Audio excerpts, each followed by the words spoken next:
ایک بڑا بنیادی سوال ہے، بہت سے لوگ جس کا جواب بھی جاننا چاہتے ہیں کہ وہ لوگ جن سے کسی بھی وجہ سے اگر وہ روزے نہیں رکھ پائے ہیں، روزے چھوٹ گئے ہیں، کیا اس کا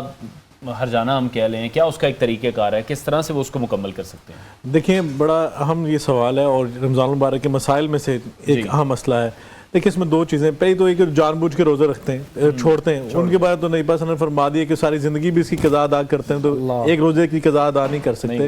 اور جو کسی مسئلے کی وجہ سے خواتین کے معاملات ہیں، جو مریض ہیں یا سفر کی حالت میں، وہ جب روزے چھوڑتے ہیں تو قرآن پاک میں فرمایا ایام معدودات، یہ لمیٹڈ ڈیز ہیں، 29 یا 30 رمضان کے جو ڈیز ہوتے ہیں۔ اس کے بعد فرمایا فمن کان منکم مریضا او علی سفر فعدۃ من ایام اخر، تمہیں جو کوئی مریض ہے سفر کی حالت میں تو بعد میں پوری کر لے گنتی، وہ 2 چھوڑا ہے، 3 چھوڑا ہے، 4 چھوڑا ہے، بعد میں پورے کر لیں۔ ہاں اتنی طاقت نہیں رکھتا، بعد میں بیمار ہے نہیں رکھ سکتا، تو جس کے بعد فدیہ دینے کی طاقت ہے وہ فدیہ دے کے کسی مسکین کو روزے رکھوا دے، یعنی کہ اس کو کھانا کھلا دے۔ اب اس کے اندر ایک بڑی اہم بات ہے، اب جو مسکین کے والے میں آتا ہے کہ ہم جو ابھی جو افطاری کی ہے یا ہم نے جو سحری کرتے ہیں، ہم دوسروں کو جب دینے کی بات کرتے ہیں ہم کہتے ہیں پوچھتے ہیں مسائل پوچھتے ہیں 230 روپے ہیں 240 روپے ہیں۔ آپ خود بتائیں جو ہم افطاری اپنے دسترخوان پہ کرتے ہیں یا سحری کرتے ہیں، جو کھانا خود کھاتے ہیں وہ کھانا دیں مسکین کو،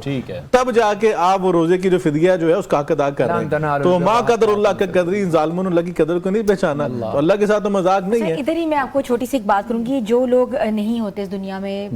وفات پا چکے ہوتے ہیں، کیا ان کے روزے اور ان کی نمازیں پوری کی جا سکتی کہ نہیں کی جا سکتی؟ بہت عام سوال ہے، کچھ فقہ کہتے کرنی چاہیے۔ دیکھیں ایک صحابی جو تھے وہ اللہ کے رسول صلی اللہ علیہ وسلم کی خدمت میں آئے، انہوں نے کہا کہ میرے باپ جو تھے انہوں نے نظر مانی تھی حج کی،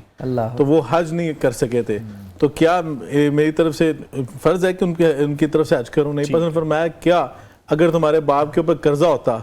تو تم ادا کرتے؟ انہوں نے کہا بالکل ادا کرتے، بالکل۔ پھر اس نے نظر مانی تھی تو قرضہ جو ہے وہ ادا کرو۔ جہاں تک رہی بات یہ نفلی روزوں کی یا نفلی نمازوں کی، یہاں پر محدثین نے جو ہے مختلف اختلاف ہے اس میں، تو محدثین کہتے ہیں ان کی طرف سے ہمیں اصال ثواب کے لیے ہمیں صدقہ کرنا چاہیے ان کے لیے، جس طرح وہ صحابی کہتے ہیں میری والدہ فوت ہو گئی تو میں ان کے لیے کیا کروں، تو آپ نے فرمایا بہترین صدقہ پانی پلانا ہے تو پانی پلائیے۔ ابھی روزہ کے اندر آپ لوگوں کو ان کی طرف سے روزے رکھوائیں، روزے افطار کروائیں۔ انہیں پاس فرمایا کہ ایک جو بندہ ایک روزہ افطار کرواتا ہے اس کو بالکل روزے دار کے برابر ثواب دیا رہتا ہے۔ تو آپ کے جو فوت شدگان ہیں ان کی طرف سے آپ روزے رکھوائیں، افطار کروائیں لوگوں کو، تاکہ ان کے اصال ثواب کے لیے، ان کے اجر کے لیے، بلندی کے لیے، درجات کی بلندی کے لیے اس میں کردار ادا کیا جا سکے۔